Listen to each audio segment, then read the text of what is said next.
नमस्कार प्यारे बच्चों। आज जिस कहानी के बारे में हम जानने जा रहे हैं उसका नाम है काव्या और कियारा। एक बड़े से महल में दो बहनें रहती थी। एक का नाम था काव्या और दूसरी का नाम था कियारा। स्वभाव में वे दोनों ही बहुत अलग थी। काव्या बहुत ही शांत और दयालु थी, जबकि कियारा बहुत ही घमंडी थी। एक बार कियारा के जन्मदिन पर राजा ने पड़ोस के राजा को बुलाया। कियारा की सुंदरता को देख पड़ोस के महाराजा ने राजा के सामने कियारा की शादी का प्रस्ताव रखा। कियारा बहुत खुश हुई। अपनी शादी के प्रस्ताव के बारे में उसने काव्या को बताया। काव्या अपनी बहन से बहुत प्रेम करती थी। इस बात से वे भी बहुत प्रसन्न हुई, पर कियारा उससे बहुत घृणा करती थी। कियारा ने काव्या से कहा कि वो सुंदर नहीं है, इसीलिए उसके लिए कोई भी प्रस्ताव नहीं आता। कियारा ने काव्या को बहुत बुरा भला सुनाया। दुखी होकर काव्या जंगल की तरफ चल पड़ी। जंगल के रास्ते में उसे एक वृद्ध व्यक्ति मिला। लकड़ी काटते देख काव्या को दया आ गई और वे भी मदद करने लगी। उन्होंने काव्या से पूछा कि वो इतनी दुखी क्यों है। काव्या ने उन्हें सारी बात बताई। उन वृद्ध व्यक्ति ने काव्या से कहा कि तुम चिंता मत करो, आगे बढ़ती जाओ, सबकी सहायता करो। उन व्यक्ति की बात सुन काव्या आगे बढ़ती चली गई। अचानक उसे चिल्लाने की आवाज सुनाई दी। उसने देखा कि तालाब में एक हंस जाल में फंसा हुआ था। काव्या ने उसे बोला, रुको, मैं तुम्हें बचाती हूँ। उसने हंस की मदद की और उसे जाल से निकाल दिया। हंस ने उसे धन्यवाद कहा और पुरस्कार में एक मटकी दी। हंस ने कहा, ये मटकी 2 बार तुम्हारी मनोकामना पूरी करेगी। काव्या हैरानी से सुनती रही। हंस बोला, अब तुम आगे जाओ और सबकी मदद करो। फिर उसे एक बकरी मिली। वह बहुत भूखी थी। काव्या ने मटकी से कहा, मुझे बकरी के लिए खाना दीजिए। मटकी से आवाज आई, तुम्हारी पहली मनोकामना पूरी हो। और बहुत सारा खाना उनके सामने आ गया। बकरी ने खाना खाया और काव्या को धन्यवाद कहा। बकरी ने उससे बोला, अब तुम आगे बढ़ती जाओ। कियारा बहुत हैरान हुई। ये कैसा जंगल है जहाँ जानवर भी बोलते हैं, चाहे वो हंस हो या बकरी, सब बोल रहे हैं। ये सोचते हुए वो आगे बढ़ने लगी। तभी उसे एक सूखा पेड़ दिखा। पेड़ ने काव्या से मदद मांगी। काव्या ने मटकी से मदद मांगी। मटकी ने कहा, क्या ये तुम्हारी दूसरी इच्छा है? काव्या ने कहा, हाँ, आप पेड़ को पानी दीजिए। मटकी से पानी निकला और पेड़ को पानी मिल गया। मटकी गायब हो गई।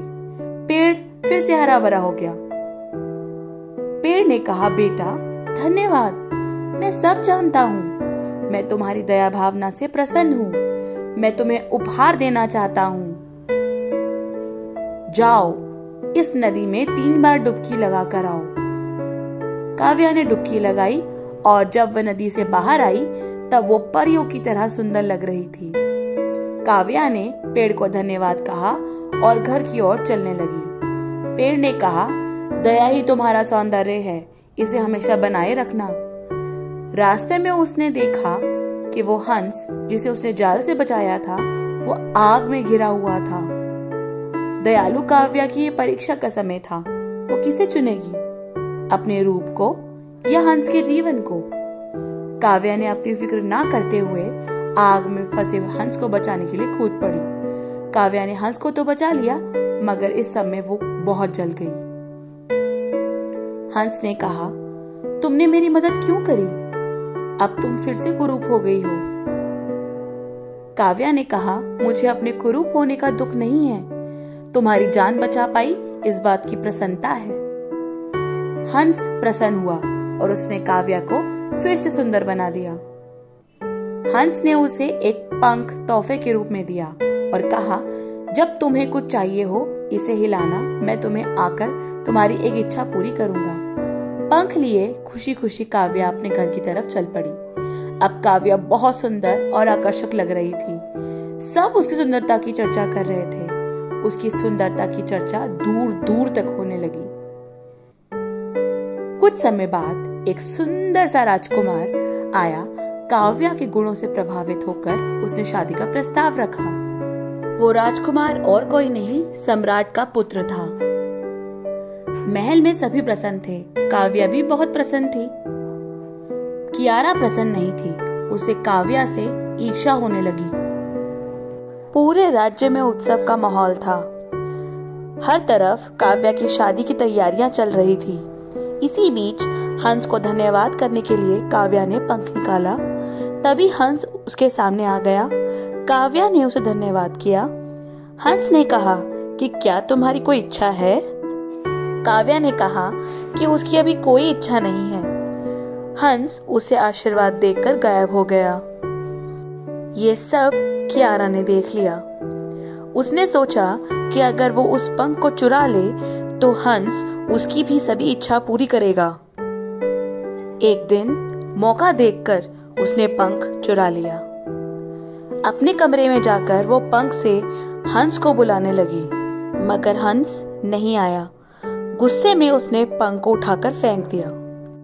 तभी हंस सामने आया और उसने कियारा को श्राप दिया और उसे कुरूप बना दिया। कियारा ने उससे माफी मांगी।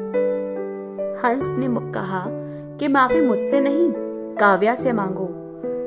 तुमने उसे बहुत दुख पहुंचाया है। हंस ने कहा कि काव्या को हमने इसलिए सुंदर बनाया क्योंकि उसका मन सुंदर था। वो सबकी मदद करती थी। पर तुम्हारा मन कुरूप है, इसलिए रूप भी कुरूप हो गया है। जाओ, जाकर काव्या से माफी मांगो। कियारा काव्या के पास गई और उसने माफी मांगी। काव्या ने कियारा को माफ कर दिया और हंस से भी उसने उसे पहले जैसा करने की प्रार्थना करी। हंस ने वादा किया था कि वो काव्या की एक इच्छा पूरी करेगा और उसने काव्या की ये इच्छा पूरी कर दी। इसके बाद दोनों बहनें खुशी खुशी रहने लगी। तो प्यारे बच्चों, इस कहानी से हमें क्या सीखने को मिलता है? हमें कभी भी किसी के बारे में गलत नहीं सोचना चाहिए।